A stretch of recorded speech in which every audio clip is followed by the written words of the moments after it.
이제는 합치자는 한국당 홍준표 대표 러브콜에 대해서 유승민 의원은 어떤 답변을 내놨을까요? 주제어 보시죠.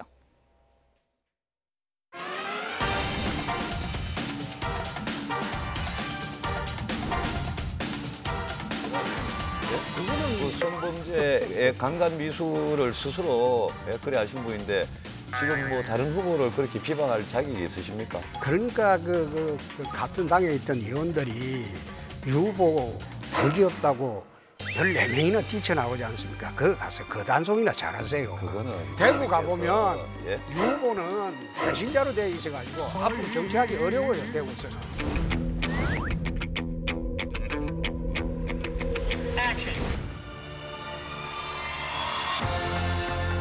보수 대통합을 하라. 보수 대통합을 하라.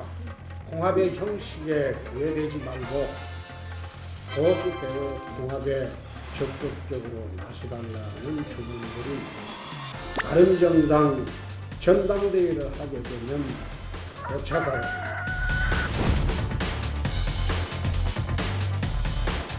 우리 당 전당대회는 우리가 알아서 하는 건데 자꾸 남의 당 전당대회를 이렇게 방해하는 이런 행위는 저희들로서는 받아들이기 힘들고요. 다른 정당 전당대회를 하기 전에 대통합을 이루는 것이 국민들이 요구하는 것이다. 영감님은 자유한국당 지지도나 신경 쓰시라고 그렇게 말하고 싶네요. 늘 막말이나 하고 국민들한테 실망이나 주고 그런 사람들부터 정신 차려야죠. 네. 유 후보 덕이 없다고. 저런 사람들부터 정신 차려야죠.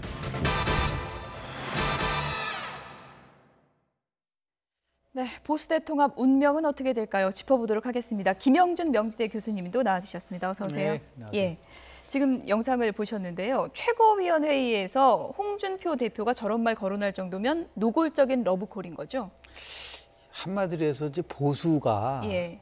정신을 못 차리고 있는 것 같아요. 물론 대선 과정 속에서 보면 홍준표 후보가 24%, 예. 유승민 후보가 6.8%를 득표를 했습니다. 합치면 약 30% 정도 되지 않습니까? 그런데 지금 정당 지지도를 보면 거기에 훨씬 못 미치거든요. 예. 그 얘기는 뭐냐면 보수에 대해서 지지했던 분들도 지금은 유보 상태인데 지금 누가 옳고 그름을 따질 때가 예. 아니고 보수로서의 약간 기본적인 그러니까 책임대에 대한 부분들에 대한 거는 멀리하고 서로 공방만 있고 가치는 없다. 그러다 보니까 국민들은 찍고 싶어도 예. 지지를 하고 싶어도 결국 망설일 수밖에 없는 그런 의미에서 보면 대승적 차원에서 이 보수가 단순하게 통합을 하는 것이 아니라 결국은 희망을 줄 수 있는 통합으로 갈 수 있는 지혜를 모아야 되지 않을까라는 생각을 합니다. 예, 한국당 강효상 대변인이 오늘 영감님이 뭐냐 정치 선배한테 부끄러운 줄 알아라 이렇게 비판을 했는데 영감님이 정치권에서 어떻습니까? 이거 심한 얘기입니까? 우리가 영감님 하면 되게 검사를 지칭한다 옛날 무식 예. 언어인데요. 사실은 이제 되게 그런 식의 좀 어떤 언어는 홍준표 대표한테 어울리는 언어인데 예. 오늘은 이제 보니까 유승민 전 후보가 이제 썼던 건데요. 예. 그만큼 지금 바른정당 내에 보수 통합을 놓고 그 유승민 후보하고 이제 홍준표 후보 사이에 지금 기싸움이 지금 치열하다는 걸 입증하는 건데요. 저는 우리 김 교수님 말씀하셨습니다만 바른정당과 자유한국당 사이의 통합 논의는 저는 있을 수 있다고 봅니다만 그 전에 분명히 전제돼야 될 것은 뭐냐면 예. 홍 후보가 계속 이야기합니다. 보수 통합을 좀 해야 될 시기다. 국민들이 원하고 있다. 통합을 원하는 국민적 정서하고 통합을 하기 위해서 필요한 혁신에 대한 국민적 정서가 또 있습니다. 그렇죠. 그런데 그 혁신에 대한 국민적 정서에 대해서는 지금 자유한국당이 제대로 그 부분에 대한 호응하는 모습을 보여주지 못하고 있는 상황인데 혁신의 국민적 요구는 외면한 채로 통합이라고 하는 국민적 요구만 계속 들이댄다고 한다면 이 부분에 대해서는 정말 아까 김 교수님 말씀하신 대로 보수에 대한 지지를 이야기하는 국민적 유권자들에 대한 호응에 대해서는 제가 정확히 부응하지 못한다고 예. 보고요. 또 하나는 바른정당 내에도 마찬가지로 생각합니다. 유승민 대표가 바른정당의 구심점이긴 한데 예. 바른정당이 정말 그 탄핵 국면에서 자유한국당을 깨고 나와가지고 새로운 혁신하는 보수, 합리적 보수의 입장을 기치를 두고 나왔음에도 불구하고 과연 국민들에게 그런 새로운 보수의 모습을 보여줬느냐라는 입장에서 본다면 당 만든 지 꽤 됐잖아요. 그렇습니다. 지금. 그런 예. 면에서 본다면 유승민 대표 하에서의 리더십 하에서의 바른정당도 그냥 존재감 없이 지나지 않았는가라는 또 의구심도 있거든요. 그래서 저는 지금 보수통합이라는 그 명목하에 내년 지방선거 앞에 두고 정말 정략적 차원에서 당약이 아니라 정말 보수가 새로 살 수 있는 길을 찾는 것이 필요한데 양쪽 다 제가 볼 땐 너무 이해가 좀 짧지 않나 싶습니다. 예. 더 복잡한 건 바른정당 내부입니다. 통합파 김무성 의원과 자강파 유승민 의원의 엇갈린 목소리 들어보시죠. 추석 연휴가 끝나고 다양한 채널을 통해서 통합 논의가 지금 진행이 되고 있습니다. 그래도 전당대회 전에는 조금 어느 정도 궤도에 올려놔야 된다고 생각하시는 건 동의하시는 건가요? 그렇습니다. 김무성 의원도 예. 그 바른정당 전당대회 이전에 통합 논의가 이제 궤도에 올라야 한다. 네. 다양한 채널로 지금 논의를 하고 있다라고 네. 말씀을 하셨거든요. 또 통합 이야기를 하면서 바른정당을 분열시키고 흔드는 그런 당 안팎의 그런 행위들 중단해 주기를 바라고 개별적인 탈당과 자유한국당 입당 그 이상의 아무런 의미 있는 행동은 저는 없다고 생각합니다. 네. 유승민 의원과 김무성 의원이 거리 좁히기는 이제 실패한 것 같고요. 이렇게 되면 김무성 의원이 어떤 선택을 할 것인가, 탈당을 할 것인가 이런 전망까지 나오고 있습니다. 지금 김무성 의원에게는 오래전부터 이 얘기가 나왔었죠. 예. 그리고 주어진 거 필요한 거는 명분이 있어야 되는데 명분이 없기 때문에 아직까지도 당을 못 나가고 있다. 사실 기존에 바른정당을 창당하면서 같이 김무성 의원과 함께 했었던 다른 의원들은 좀 많은 부분이 이미 자유한국당으로 돌아갔는데 예. 남아 있으면서도 김무성 의원이 전 대표까지 지냈던 그런 입장에서 아무런 명분 없이도 지금 돌아가는 것은 어렵지 않느냐. 그런데 지금 상황 자체가 김무성 전 대표 같은 경우에는 그냥 있어서는 그야말로 내년 지방선거까지도 내다볼 수가 없는 정도로 위기다. 그렇기 때문에 그거를 명분 삼아서라도 돌아가야 된다는 거고. 예. 하지만 유승민 의원 같은 경우에는 그것만으로 지금 바른정당이 애초에 당을 만들었던 것이 충족이 안 되지 않느냐.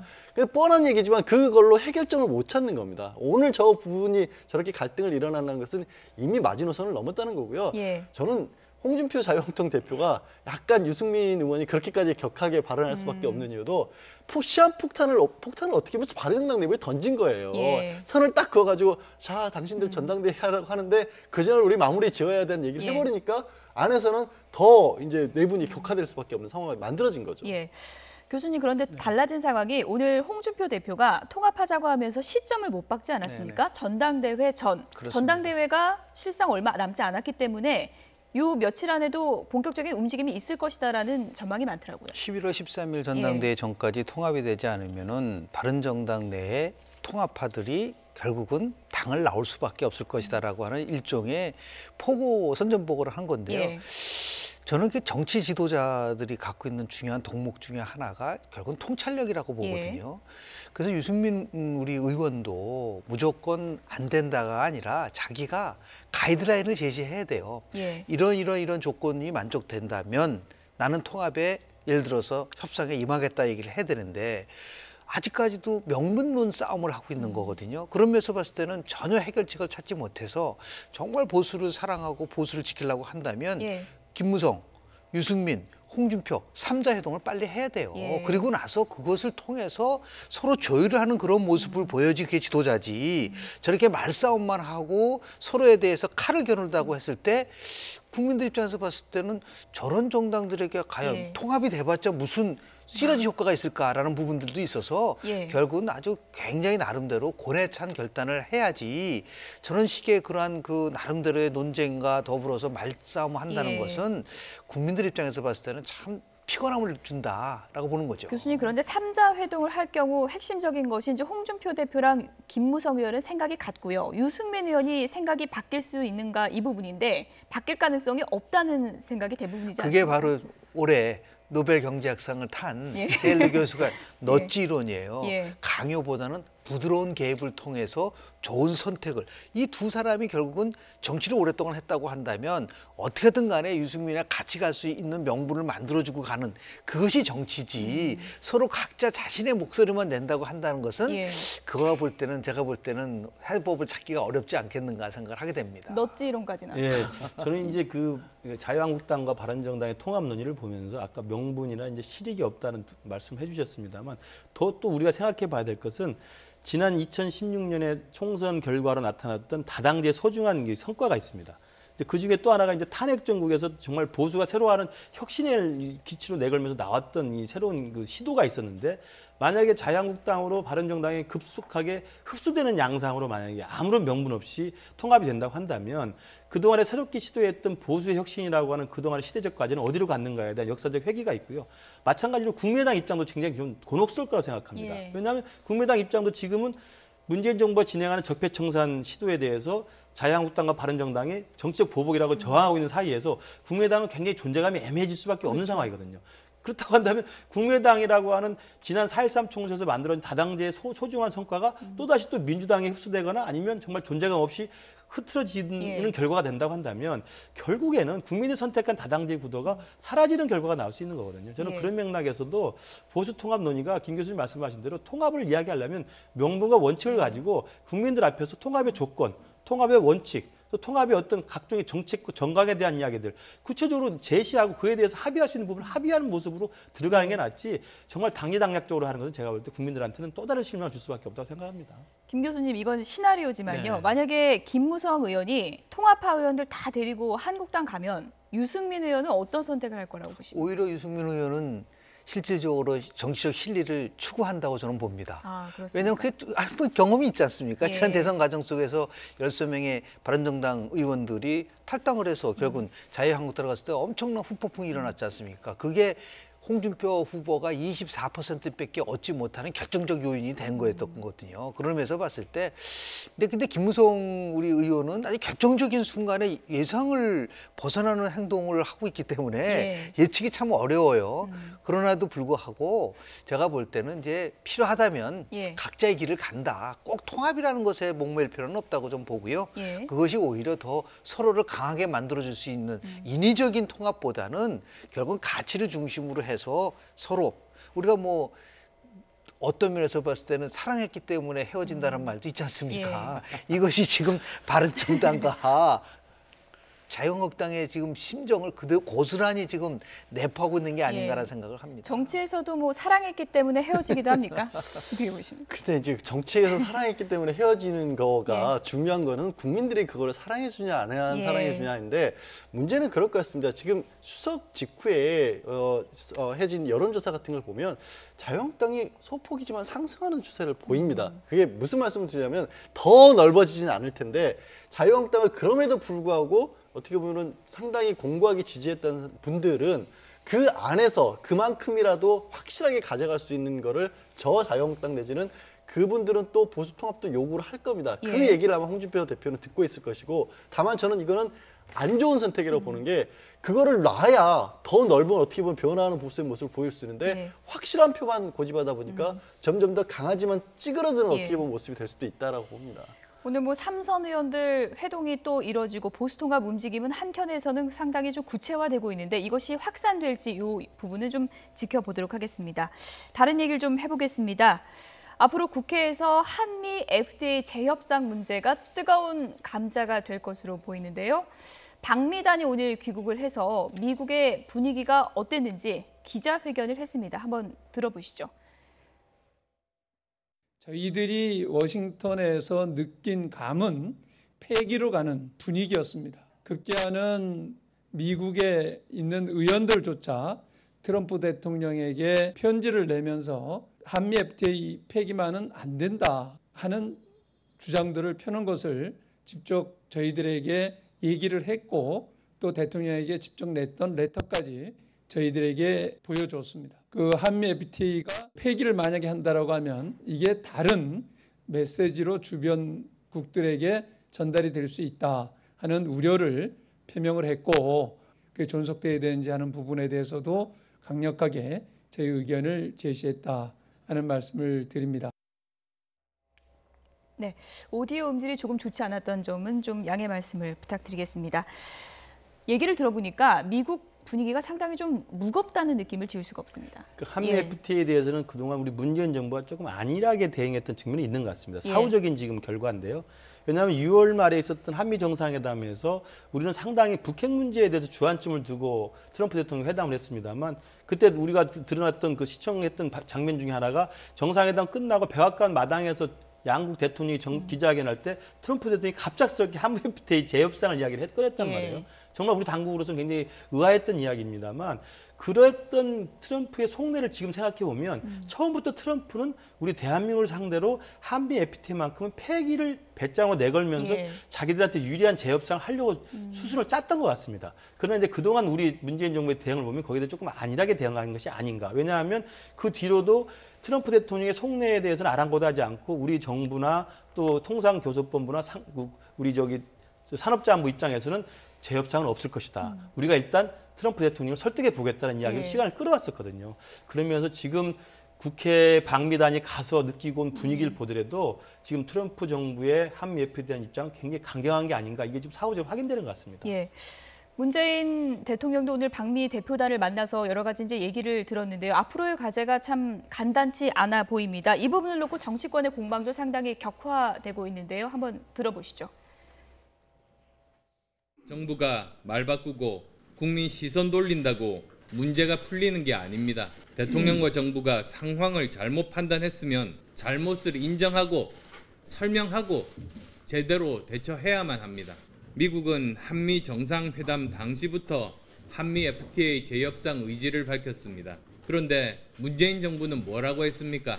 6월 30일 청와대 고위 관계자는 처음부터 끝까지 FTA 재협상을 논의한 바가 없다. 7월 초 산자부 통상정책국장은 미국과의 협의는 개정협상이 아니라 일방적인 논의다. 김태년 민주당 정책위 의장은 트럼프 발언은 미국인 상대의 국내 정치용이라며 부인하기에 바빴습니다. 문재인 정부 무능의 파노라마를 보는 것 같습니다. 한미 FTA 개정 협상이 본격적으로 시작되지도 않았는데 벌써부터 야당의 발목 잡기와 말꼬리 잡기가 기승을 부리고 있습니다. 국익 수호를 위해 정치권이 하나로 뭉쳐도 모자랄 판에 참으로 개탄스러운 행태가 아닐 수 없습니다. 2011년 비준 당시 독소조항 개정 요구한 일을 잘 알면서도 폐지를 주장했다고 호도한다든지 정부 여당을 비난하는데 참으로 심히 유감스럽습니다. 건설적 비판적 역할을 해야 될 야당이 취해야 할 자세인지 두 번, 세 번 생각해야 할 것입니다. 앞으로 정치권에서 여야 공방이 이 부분에 대해서 치열할 것으로 예상이 되는데요. 김 교수님, 그러니까 잘잘못을 그래도 좀 따져봐야 된다는 비판적인 여론도 있고요. 그리고 일단은 좀 재협상 시작되는 거 보고 힘을 합쳐줘야 되는 게 아니냐 이런 시각도 있는 것 같습니다. 저는 개인적으로 후자입니다. 왜냐하면 저는 노무현 대통령을 평가할 때 여러 가지가 있지만 2006년 1월 달에 한미 FTA를 처음으로 제안한 사람은 노무현 전 대통령이었었어요. 그리고 2007년도 4월 달에 이제 최종적으로 협상을 시작을 했을 때 엄청나게 지지자로부터 비판을 받았거든요. 그때 노무현 대통령이 한 말이 있습니다. 나는 좌파 신자유주의자다. 국익이 우선이다라는 얘기를 했어요. 국익이 우선이다. 그래서 그 면은 굉장히 높이 평가를 해줘야 된다고 보는데요. 그래서 결국 누가 완성시켰냐면 결국 또 이명박 대통령 때 최종적 국회 비전을 받지 않았었습니까? 이거는 그래서 여야가 아무리 공수가 바뀌었다 하더라도 이제는 누가 잘했다 잘못했다를 떠나서서 결국은 폐기까지 나온다고 한다면 그런 면에서 보면 문재인 대통령이요. 한미 FTA와 관련된 원포인트 회담을 했으면 좋겠어요. 다 모아서 딴 거 다 필요 없다. 어떻게 하면 내가 잘못한 부분이 있다면은 충분히 설명을 하고 그리고 어떻게 국익을 지켜나갈 것이냐라고 하는 이것은 저는 야당 대표들이 다 받아들여야 된다고 봅니다. 거기서는 비난이 아니라 미래를 향해서 갈 수 있는 이 한미 FTA가 폐기가 되면 말이죠. 일자리가 정말 엄청난 일자리가 사라질 뿐만 아니라 우리 통상과 관련돼서 수출을 갖고 먹고 사는 나라가 이 중요한 문제와 관련돼서 같이 함께 갈 수 있는 모습을 보여줘야만 그나마 정치 신뢰가 다시 한번 회복될 수 있는 계기가 마련될 수 있지 않겠나 생각을 합니다. 국익 앞에서 하나가 돼야 된다라고 이제 얘기를 해주셨는데 그게 이제 맞는 말씀이긴 한데 지금 상황이 여야가 뭐 적폐다 신적폐다 이러고 공방을 벌이고 있는 상황이기 때문에 이 문제가 그렇게 풀릴 것 같지는 않아 보이는데요. 어떻게 보십니까? 그렇게 되는 게 저도 좀 국민의 입장에서는 좀 답답해 보이는 겁니다. 트럼프 대통령이 왜 저렇게 강경한 모습을 보일까 생각을 해보면 미국인들 입장에서는 지난번에 문재인 대통령께서 미국을 방문하실 때 미국 하원 의원들은 이런 얘기를 물어봤습니다. 오산에 있는 미국인들 당신들 어떻게 보호해 줄 거야? 미국 국민들은 우리가 문제가 아니라 미국 땅에 김정은이 미사일을 쏘겠다고 하는데 대한민국이라는 나라 때문에 우리가 이런 꼴을 당해야 돼? 라는 식의 여론이 들린 겁니다. 그러면 거기에 대해서 트럼프 대통령은 마치 거기에 대한 대가처럼 우리가 최소한 FTA라도 얻어낸 거다. 이런 식의 국내 정치를 위해서라도 필요한 상황이 돼버렸거든요. 그럼 그 위기가 얼마만큼이나 우리에게는 말씀하신 것처럼 굉장히 진지하고 경제적으로 큰 타격이 되는가를 살펴야 되는데 그거를 가지고 말이 재협상이 있었느냐 없었느냐 하는 쪽으로만 싸우고 있으니까 좀 보는 입장에서는 이게 같이 위기를 극복해 나갈 수 있는 거야라는 걱정부터 먼저 드는 상황이 되는 거죠. 내일부터 국감이기 때문에 여야가 그야말로 전쟁을 치를 것 같은데요. 어떤 공방이 치러지게 될지 좀 지켜보겠습니다. 김근식 경남대 교수, 양지열 변호사 그리고 김영준 명지대 교수 세 분이었습니다. 고맙습니다. 고맙습니다.